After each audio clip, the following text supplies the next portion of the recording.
네, 바로 다음 순서로 넘어가도록 하겠습니다.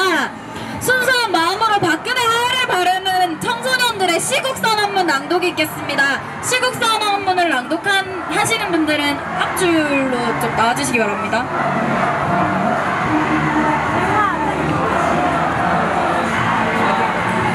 네.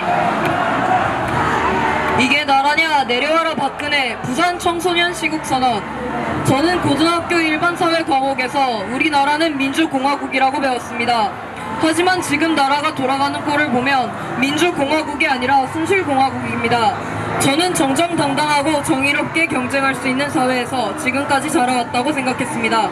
하지만 이번 최순실 게이트가 터지고 나서 나오는 족족, 특히 정유라와 관련된 부분에 있어서는 제가 지금까지 헛발질을 하며 살았다고 생각이 되었습니다. 저뿐만이 아닙니다. 같은 학교 친구들은 중학교, 고등학교 12년 동안 하루 10시간 이상 공부했던 친구들은 다 패배감과 자괴감에 빠져서 내가 부모를 잘못 만난 탓인가 그런 후회를 하면서 정유라가 잘만 다니고 있는 꼴을 보면서 저희는 코피를 흘리고 잠도 못 자고 입시 준비를 합니다. 저는 정정당당하고 저와 제 친구들이 자기가 한 만큼 몫을 받아가는 나라에서 살고 싶습니다. 수능 13일을 남겨놓고 서면 집회에 참여했던 고3 여학생의 발언입니다. 우리들은 좋은 나라를 보고 싶습니다. 깨끗한 세상을 만들고 싶습니다.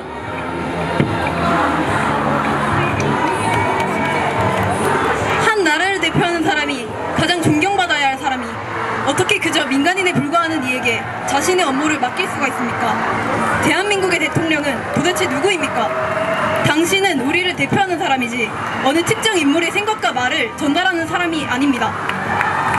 나라는 장난감이 아니고 대통령은 꼭두각시가 아닙니다. 조종당한 대통령도 괘씸하지만 그걸 조종한 사람은 응당한 처벌을 받는 게 당연합니다. 어떤 권력의 개입도 없이 청렴하고 정확한 검찰 수사가 이루어지기를 바랍니다.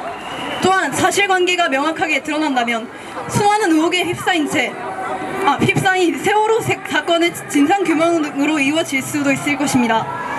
나아가 역사교과서 국정화, 위안부 할머니들의 동의 없는 위안부 협상을 포함한 국정을 농단한 세력들에 의해 이루어진 수많은 정책들의 무효화로도 이루어질 것입니다.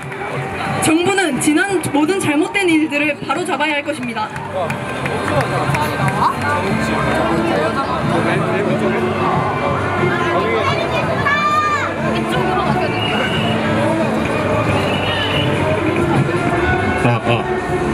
대통령의 권위는 헌법 제1조 2항처럼 국민에게서 나옵니다. 이미 국민의 지지와 신뢰를 잃은 당신은 대한민국의 대통령이라 볼 수 없습니다. 당신이 대통령이라는 이름으로 마지막으로 해야 할 일은 최대한 빠른 시일 내로 하야하는 것입니다. 국민들은 결코 바보가 아닙니다. 지금 국민들은 이러려고 대통령 뽑았나? 부산 지역 청소년들은 하야할 때까지 지켜볼 겁니다. 박근혜 대통령 내려오십시오.